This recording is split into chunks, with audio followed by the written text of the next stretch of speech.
Saludos a todos nuevamente. Bienvenidos a esta segunda parte. Espero que la primera parte les haya parecido interesante. Me interesa mucho de que todos ustedes comiencen a visualizar la información de lo que de lo que estamos conversando. Para ello, nosotros queremos explicarles ahora cómo es el desarrollo de toda esta tecnología y hacia dónde va y en qué estado está en este momento. Porque muchas ya están funcionando, otras la pandemia las ha acelerado y en otros casos se está invirtiendo mucho. De tal manera que con esto de aquí nosotros podamos establecer hacia dónde queremos y podemos ir con toda esta información. En todo lo que habíamos conversado, los campos de desarrollo que tenemos dentro de lo que hemos estado conversando, entre muchos otros campos de desarrollo, está el Internet de las Cosas, que se llama el IoT, que es la interconexión entre todos los elementos, los sistemas de reconocimiento de voz semántico, como ya habíamos hablado, que no solamente te reconozcan la voz, te puedan interpretar, puedan interactuar, sino que también puedan generar información que pueda establecer una interconexión con la persona y que no tiene por qué darse cuenta el otro interlocutor de que no está hablando con una persona sino con una máquina. Generación de lenguaje natural también tiene que ver con esto.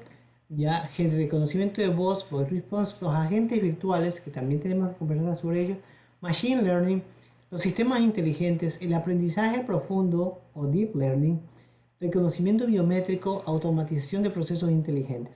Aunque pareciera que todo esto fuera una sola cosa, no.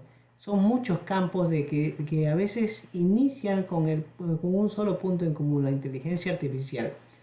Pero para ello quiero que comencemos a conversar sobre todos estos elementos, ¿no? Entonces, dentro de estos elementos que tenemos para conversar, ah, déjame avanzar por favor. Dentro de todos estos elementos que tenemos para conversar, vamos a hablar sobre la inteligencia artificial. No hay mucha información sobre cuánta inversión existe sobre la inteligencia artificial, porque no se lo da muchas veces a nivel de países. Ustedes saben que Elon Musk, ya el creador de Tesla, de SpaceX, él está invirtiendo muchísimo en inteligencia artificial. Google está invirtiendo muchísimo, Facebook está invirtiendo muchísimo. Ese es un caso que ya lo vamos a conversar dentro de poco, ¿ya? Pero como países, cuando los países que tienen presupuestos dentro de investigaciones, India tiene el 58% desarrollado hacia inteligencia artificial, porque la India es uno de los países más fuertes en el desarrollo de tecnologías. ¿Ya? Aunque no lo crean, India, muchos de los sistemas de bases de datos, muchos sistemas inteligentes, muchos antivirus han sido desarrollados desde India. Francia tiene el 21% del porcentaje de sus investigaciones y enfocado en inteligencia artificial. España 31%, 24% de los Países Bajos. Obviamente, como no tenemos Reino Unido, no tenemos Estados Unidos. ¿Por qué? Porque ya les estaba, tampoco Japón y cosas así, porque la mayor parte de la inversión no viene del gobierno, sino que viene de inversión privada. Se habla del empleo, que muy lejos de pensar de que esto va a reemplazar empleos, va a generar nueva cantidad de empleos, va a generar nueva información para todo esto, va a crear 2.3 millones de empleos y va a ahorrar 6.2 millones de horas de trabajo. Porque la inteligencia artificial, uno de los objetivos es eso, ahorrar mucho tiempo. Entonces, de las IA más demandadas, la inteligencia artificial más demandadas, tenemos el Big Data, el Data Science, la ciberseguridad, Machine Learning, automatización y robótica. Entonces, todo esto de aquí va de la mano con todo esto. Entonces, ¿cuáles son los sectores que más lo usan? La salud, la educación, las finanzas, los automóviles, la logística y la industria. Quiero que veamos y estas cifras han cambiado muchísimo, porque entre todo lo que se vino de la pandemia cambió muchísimo de la cantidad de inversiones, porque ya solamente Google ha invertido más de 250 millones de dólares en investigaciones en inteligencia artificial. Entonces, hablemos un poco sobre el Internet de las Cosas, el primer tema que está aquí, y el Big Data, obviamente. Pues, ¿no? El Internet de las Cosas significa que absolutamente todo tiene que estar conectado. Ahora te vas dando cuenta que muchas veces tu reloj está conectado a tu teléfono celular, que algunos elementos están conectados entre sí para intercambiar información, sobre todo los wearables y cosas así. Pero ¿qué pasa si nosotros tenemos a que todo, absolutamente todo, esté conectado entre sí y esté intercambiando la información de un lado al otro? Por ejemplo, en la parte de los vehículos tenemos los parqueos inteligentes que ya los estamos comenzando a ver, pero aún en nuestro medio no hay parqueos totalmente inteligentes porque solamente son de información. Ya los sistemas de diagnóstico de los sistemas dentro de los vehículos, donde no solamente interactúe dentro del vehículo, como tienen una computadora dentro del vehículo que hace el análisis y todo esto aquí, sino que también pueden compartir información del entorno entre todos los carros entre sí, entre el camino, como dice ahí, etcétera. Entonces, ustedes tienen que tener todos estos sistemas de información dentro de los sistemas. Entonces, vamos a decir que por darles un ejemplo, un vehículo va navegando, va viajando y de repente encuentra un bache y este de aquí puede automáticamente reportarlo a la persona involucrada o al departamento involucrado del bache, diciendo la posición, la geolocalización exacta y diciendo lo que tendría que hacer. Entonces, para que pueda ser tomado en cuenta y no tengamos que estar esperando a que la gente inspeccione y cosas así. La agricultura también se ha manejado muchísimo con las granjas inteligentes, donde ya tienen sensores de humedad, de viento, de todo lo que sean las condiciones necesarias para que siempre mantenga las óptimas condiciones para planteo y cultivo y todo esto. Lo mismo tenemos en camaroneras, en sistemas de acuicultura. Tenemos sistemas, bueno, en general, todo esto es así, convertir la producción en una producción inteligente a través de sensores y que los sistemas comiencen a tomar decisiones para que pueda desarrollarse más eficientemente. Los sistemas de domótica en las casas, los sistemas inteligentes de vigilancia, los sistemas inteligentes de sensores, etcétera, etcétera, que tenemos también es otra de los elementos que se dan. ¿Ya? Los sistemas de gobierno 2.0 que se llaman, los tickets de parqueos, la información de intercambio de información, la información de localización, etcétera. Todo lo que sea una cantidad, lo que yo pueda decidir si quiero una farmacia y pueda decidirme si el producto que yo requiero está cerca de mí o no, etcétera. Toda esta información que se dio mucho durante la pandemia, que ahí se vio una gran falta de todo esto. Los sistemas inteligentes, los wearables que se llaman, ya los sistemas de los equipos que sean inteligentes, los sistemas de relax, de todo esto aquí, también vienen involucrados con todo eso ahí. Ya las casas inteligentes, las ciudades inteligentes, los sistemas ojo de águila, etcétera, etcétera. Todo esto de aquí son tendencias, la actividad de medicina, el poder hacer la telemedicina, el tener sistemas de que te controlen remotamente tus pulsaciones, tu presión arterial, todos los elementos que puedan darse, etcétera. Y todo eso ahí para el rastreo de salud. Todo eso ahí así es hacia donde vamos. Y justamente muchos países tomaron muy en serio esto de la telemedicina y tomaron muy en serio esto de aquí, usando estos monitores para poder monitorear a los adultos mayores y tener en cuenta que la medicina puede llegar a las personas y no estar esperando un sistema reactivo, sino un sistema muy proactivo. Todo esto lleva a que, si ustedes se dan cuenta, si todo estuviera conectado, genera una cantidad de información gigantesca. Y ahí es donde viene lo que se llama la Big Data. Y quiero hablar de las 8 Bs de la Big Data. La Big Data es el volumen de información que se viene, y por eso es que se habla tanto del famoso 5G, y hay otros, los OTT o cosas así, que están trabajándose. Y ahí es donde políticamente y económicamente es estratégico que maneje el 5G. Por eso bloquearon tanto a Huawei, que ya lo tenía listo, ¿ya? Y han generado tanta polémica dentro de este equipo, porque quien controla el 5G va a controlar toda esa información que ustedes ven y van a hacerlo prácticamente los que tienen el control en sus manos, ¿ya? Y la Big Data tiene que tener varias condiciones también, o sea, por eso que el 5G no es solamente el 5G necesario, sino que también, y ahí es donde viene toda la polémica de esto aquí, son ondas de muy baja frecuencia que ya no van a estar en torres gigantescas, sino que van a estar prácticamente en los postes de luces para poder conectarse entre sí, y van a haber muchísimas para generar una cantidad de información que puede ser. Entonces, lo primero que tenemos que tener en cuenta es la cantidad y lo que hemos hablado, el volumen de la información, ¿ya? Entonces, el que no se pierda la información que tú necesitas o la información que requieres, dentro de un volumen gigantesco de información. El segundo punto es el valor de la información. O sea, si la información que realmente estás intercambiando y estás desarrollando, los sistemas están intercambiando, realmente qué tan valiosa es. Entonces ahí viene la inteligencia artificial que le pone valores a cada una de las cosas para tomar mejores decisiones. Esto es exactamente como cuando tú te quieres ir al cine y tus valores, y tú comienzas a poner valores si tienes dinero, si tienes disponibilidad de tiempo, si hay una buena película, si el cine está cerca, etcétera, etcétera, etcétera, para que ustedes puedan tomar una decisión de que si van o no van al cine, o a qué cine van, o qué cosas van a hacer, ¿ok? Entonces, eh, el punto 3 es la veracidad, o sea, que tanto de la información que se recibe puede ser veraz. No olviden que hay mucha información que puede ser hackeada, etcétera, etcétera. La seguridad es muy importante, que ya la vamos a ver. La visualización, ¿ya? De nuevo, ahí tenemos que cuando nosotros tomamos la decisión de ver la información, ¿en qué forma se la puede ver? ¿Hacia dónde va a discernir o hacia dónde va a llegar? Que sea importante, porque no olviden lo importante que es la cantidad de información que se está manejando de un lado a otro. Entonces, la variedad, ¿ya? Entonces, estamos hablando de que si la información es balanceada en su variedad, etcétera, etcétera. La velocidad es otro punto importante que tanto puede hacer. Por eso que la tecnología 5G viene aquí, tiene un papel fundamental en todo lo que estamos haciendo.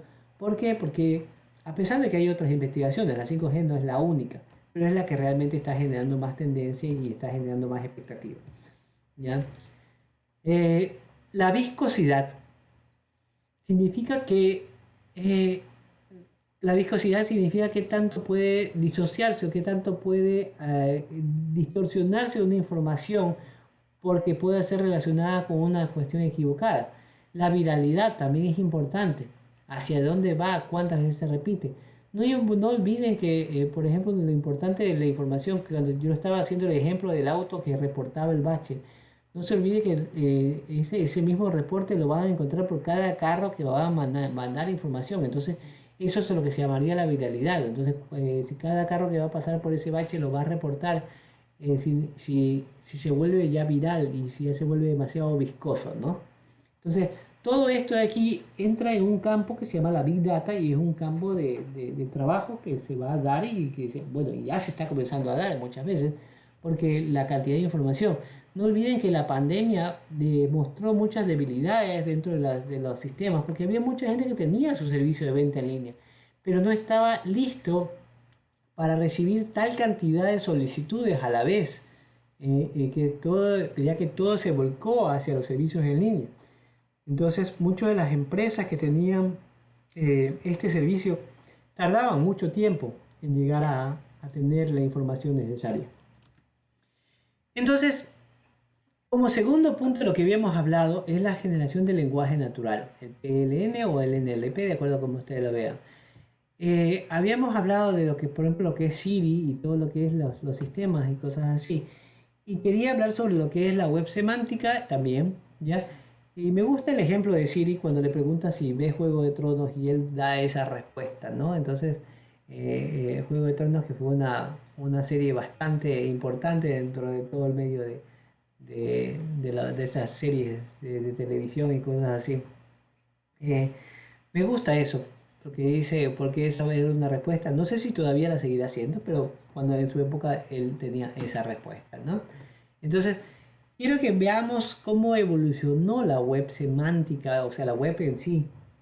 Nosotros ahorita, por ejemplo, la web 1.0 era una web donde tú pedías la información y te respondía la información, simple, así, no había nada más.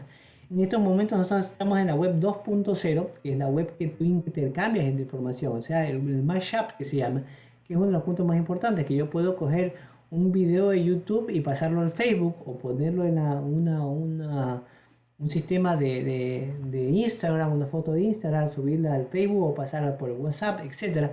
Todo puede ser integrado, entonces la información que todo puede ser integrado, inclusive la información que se da, por eso es que las clases virtuales fueron tan indispensables que se integraran todos estos elementos, cosas así. Entonces, la web hacia donde queremos llegar con esta inteligencia artificial, que ya están las primeras pruebas y ya están las muchas pruebas, está muy avanzada, es lo que se llama la web semántica. La web semántica trata de entender la interpretación del lenguaje natural, que es lo que hemos conversado, ¿ya? Sobre lo que tú estás pidiendo. Entonces, si yo digo en estos momentos, quiero todos los vuelos a Quito que vaya, que salga mañana, a lo mejor la computadora de Google o cualquiera de estos elementos no podrán interpretarlo apropiadamente. O sea, si ustedes se dan cuenta de esa forma de que yo pregunte, en estos momentos nosotros tenemos cualquier cantidad de información menos la que necesitamos muchas veces. Entonces, tiene que ver el contexto, el significado de los conceptos, el conocimiento, la interpretación, etcétera. Es que hay muchos factores que trabajan con la web semántica. Entonces, hacia eso es hacia donde vamos. Y la web 4.0, que también ya se está comenzando a dar los primeros pasos, es lo que se llama la web cuántica. La web cuántica básicamente es, o la cuántica, es de estar en múltiples estados a la vez. O sea, ustedes saben de que las computadoras son o ceros o unos, o en un estado o en el otro. Pero ¿qué pasaría si la computadora pudiera estar en ambos estados a la vez y hacer análisis sobre ambos estados para hacer cálculos, por ejemplo, de las decisiones y cosas así? Yo recuerdo que alguna vez estuve en una charla de uno de estos pilotos del transbordador espacial y él explicaba que en el transbordador espacial habían 5 computadoras, porque los cálculos así te equivoques por 1 grado puede ser algo fatal. Entonces tenían 5 computadoras que trabajaban simultáneamente, de tal manera que cuando fallaba una, o sea, de los 5 cálculos, tenía que ser exactamente iguales. Y obviamente analizaban si eran 4 o 3 o cosas así.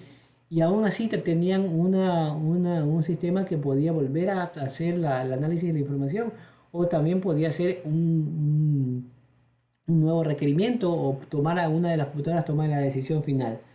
Entonces, hacia eso es hacia donde comenzamos a ir y hacia eso es lo que debemos ir. Entonces, si ustedes se dan cuenta, las concepciones de programación y las concepciones de desarrollo, las páginas web y cosas así, tienen que cambiar, tienen que ser más inteligentes, tienen que ser más interactivas, porque hacia eso es hacia donde vamos nosotros. Larry Page, que es el fundador de Google, decía que la inteligencia artificial será la última versión de Google. El motor de búsqueda le entenderá todo en la web, comprenderá exactamente lo que se quiere el usuario y dará el dato correcto. No estamos cerca de lograrlo, dice. Ya, pero ahora podemos acercarnos cada vez más y es básicamente en lo que trabajamos. Hacia eso es a donde ellos quieren ir. Y eso es lo que les estaba refiriendo todo lo que hemos conversado. Los agentes virtuales es otro tema que hemos entrado y, por ejemplo, ahora se ha dado un boom, una explosión fuerte de los chatbots que se volvieron necesarios. Porque una cosa es que usted tenga su sitio web y tu interacción con las redes sociales y su interacción con el Facebook, con el Instagram, con el WhatsApp y todo esto de aquí, pero es necesario que ya tenga un sistema que pueda interpretar las cosas y tomar las decisiones por usted. ¿Por qué? Porque lo que se demostró en la pandemia, una cosa es atender 100, 200, 300 solicitudes en un día, otra cosa es atender 3, 5 mil, 15 mil solicitudes en un solo día. Entonces, uno de los casos claros fue los que vendían productos de aquí en nuestro medio, ¿ya? Que llegaron a decir que lo atendían, recibían su pedido, pero tenían que procesarlo dentro de 5 a 7 días la entrega, lo cual demostró de que había falencias gigantescas en sus sistemas de esto aquí. Hubo un sistema que comenzó a funcionar muy bien, ¿ya? Y de repente colapsó completamente y tardaron más de 2 semanas en recuperarse, y la gente ya perdió mucha confianza. Entonces, ahora se han recuperado bastante, pero en su momento fueron bastante polémicos en todas estas situaciones que desnudó toda esta información que permite todas estas falencias, que me permite ver a viva voz como una llaga todas estas falencias. Me gusta lo que dice Mark Zuckerberg, ¿no? Yo soy optimista, creo que uno puede construir cosas para hacer un mundo mejor, pero además soy especialmente optimista en lo que respecta a la inteligencia artificial. Facebook ha invertido muchísimo en inteligencia artificial. Tiene un departamento específico para inteligencia artificial que es el Facebook Artificial Intelligence Researchers, ¿ya? Ellos crearon un sistema interactual en las negociaciones porque uno de los objetivos de Facebook es competir con Amazon, competir con todo esto aquí. Por eso trata de ser el marketplace. Y ellos generaron 2 agentes, 2 bots, que se llamaban Bob y Alice, ¿ya? Y cuando ellos lo crearon para que pueda interactuar con las personas para hacer ventas y hacer todos los espacios, lo que es la parte de los anuncios y todo esto de aquí, Cuando ellos comenzaron a trabajar, generaron esto aquí y lo pusieron a interactuar entre los dos para que el uno sea un cliente, el otro sea un sistema de ventas y cosas así. Pero sin embargo, de repente ellos comenzaron a, a hablar y cosas sin sentido. Y les preocupó mucho y creyeron al principio de que había algo de una falla dentro de la programación de inteligencia artificial y que el sistema de inteligencia artificial estaba sufriendo algún fallo. Cuando comenzaron a analizar la información, que había un patrón que indicaba que los bots habían creado su propio lenguaje. Y esa es la parte extraña de todo esto, ¿no? Los investigadores han podido determinar que las palabras como yo y a mí usadas por los bots en sus conversaciones reflejaban la cantidad o la importancia de los objetos para que las supuestas negociaciones. Pero ahí es donde viene el punto, o sea, no habían sido programados para que ellos crearan un lenguaje independiente. Jamás se les pasó por esto. Esto fue desarrollado por la inteligencia artificial en una forma independiente y autónoma. Entonces, el miedo de ellos fue que no sabían ya eh, eh, hacia dónde está y ellos tuvieron la necesidad pensaron preferible apagar el sistema antes de que les vaya a las manos, ¿no sé? Entonces, Elon Musk hizo una publicación en Twitter que decía que hay que regular la inteligencia artificial antes de que se convierta en un verdadero peligro. Y hasta cierto punto tenía mucha razón. Entonces ahí viene la polémica entre Zuckerberg y Musk por el hecho de esta información, ¿no? Pero ambos están invirtiendo en inteligencia artificial, así es que, como les digo, la polémica sobre la amenaza de este tema llevó unos días a enfrentar a Mark Zuckerberg, el fundador de Facebook, y a Elon Musk, que es lo que les decía. Entonces, eh, Musk dice que hay que tener mucho cuidado, hay que hacer las cosas con esto aquí. En cambio, Zuckerberg apuesta a todo y dice que no se puede retrasar por los miedos el progreso. ¿Ya? ¿Qué es lo que hacían los sistemas de inteligencia artificial? Lo que ustedes ven aquí es el ejemplo. Él comenzó a escribir I, everything else, y Alice respondía bold have zero zero to me to me to me to me y cosas así. Entonces, cuando nosotros tenemos un lenguaje semántico, nosotros queremos pedirle, tiene que tener claro que en este caso estaban ellos intercambiando bolas, ¿ya? Y en un sistema de inteligencia artificial no importa si está bolas, bits, puntos, lo que sea, no importa, para ellos el dinero es simplemente cambiar la denominación y nada más. Entonces, tal vez para nosotros intrínsecamente podamos decir por qué valor tiene, y tal vez por eso. No, realmente ellos estaban queriendo obtener la información y cuando nosotros hablamos semánticamente, si yo quiero que me deje un balón, entonces por favor dicen, dame un balón, dame el balón. Y si deseamos que sea más énfasis, le decimos, dame por favor el balón. Y después te lo ruego, dame el balón. Y así nosotros vamos enfocando y dándole más énfasis a nuestra solicitud. Entonces ustedes se dan cuenta aquí, el to me, to me, to me era la cantidad de énfasis que querían ponerlo. Y el I, can, I, everything else y cosas así, era la cantidad de los elementos. Entonces, cuando él decía have es zero to me, to me, to me, era que le estaba pidiendo una cantidad de volts, ¿ya? Que sea necesaria para él, que él le daba importancia. Y ese fue algo que nos dejó muchísima enseñanza entre los sistemas artificiales, o sea, la inteligencia artificial, la importancia que ellos le dan a la información cuando la están creando y lo que nosotros interpretamos. Para hablar de los agentes, tenemos los agentes de reflejo simple, donde tienen una percepción y una acción. O sea, ellos preguntan algo, tú preguntas algo y ellos te responden y nada más. Cuando tienes un agente de estado interno o de reflejo, es que él comienza a aprender de ti. Tienen unos sistemas de aprendizaje, que eso ya tenemos algunos, Dialogflow de Google. Hay algunos que están desarrollados en el mercado que ya te permiten que él aprenda de ti. Y por último, cuando no aprenden, te mandan ese reporte para que tú le digas qué acciones tomar cuando te hayan dicho tal cosa y ellos comienzan a hacer esto aquí. Los agentes basados en metas son los agentes que combinan ya las propiedades de los dos anteriores, pero que tienen una meta en la que llegar. Entonces son agentes que ya se vuelven más inteligentes, que comienzan a valorar y a darle un valor a cada acción que tienen para llegar. Esto es más o menos como cuando tú tienes hambre y tú dices que tienes que generar una información y vas a cada cosa que tú hagas te puede dar un valor para que tú puedas obtener lo que quieres. Entonces, y los agentes basados en utilidad son los agentes que ya tienen múltiples metas. Esta parte es muy, muy interesante porque él puede cambiar la meta de acuerdo como vaya avanzando. Entonces el agente comienza a funcionar.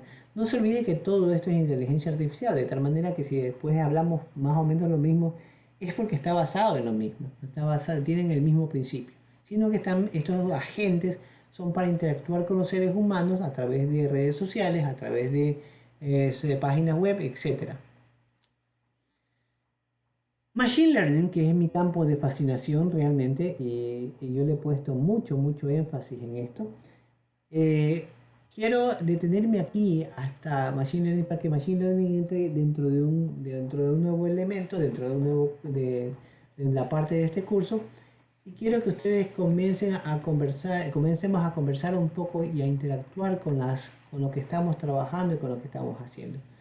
Por tanto, sí me gustaría que ustedes entren dentro de estos elementos y comencemos a analizar. Y si ustedes tienen alguna pregunta, nuevamente les pongo ahí mi correo electrónico, mi WhatsApp, todos los elementos que puedan ustedes entrar, ¿no? Los iconos y todo lo que sea.